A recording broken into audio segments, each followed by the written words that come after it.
जो प्रोफेसर यशवंतराव केलकर जी ने कहा था, वह चुनौती है मानव को मानव बने रहने के लिए, मनुष्य को मनुष्य बने रहने की, मनुष्य को मनुष्य बने रहने की इस चुनौती के लिए उसको ज्ञानवान होना पड़ेगा, उसको शीलवान होना पड़ेगा, उसको वैदिक परंपरा के इस उद्घोष को अंगीकार करना पड़ेगा जो हमारा वैदिक परंपरा कहती है, सम गच्छध्वम सम बदध्वम सम नो मनासी, जानताम के इस उद्घोष को अंगीकार करते हुए कि सब एक साथ चलो, एक साथ बोलो, एक साथ सोचो, एक टीम वर्क के साथ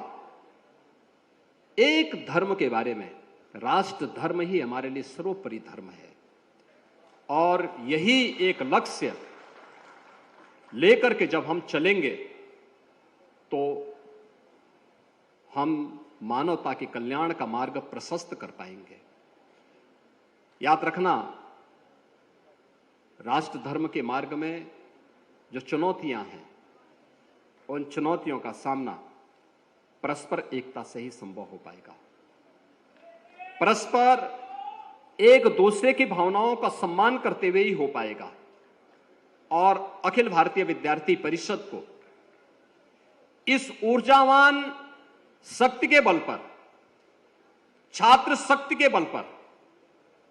क्योंकि यही छात्र शक्ति राष्ट्र शक्ति है। अखिल भारतीय विद्यार्थी परिषद तो कहता है कि युवा कल का नहीं आज का नागरिक है और आज का नागरिक है तो उसको हम लोग आज के दिन पर ही उस राष्ट्र धर्म के मार्ग पर आगे बढ़ा करके,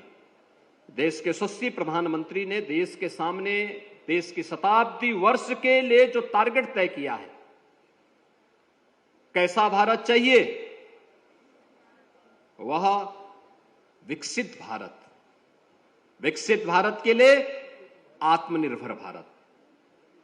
आत्मनिर्भर भारत के साथ साथ एक स्वावलंबी भारत, और उस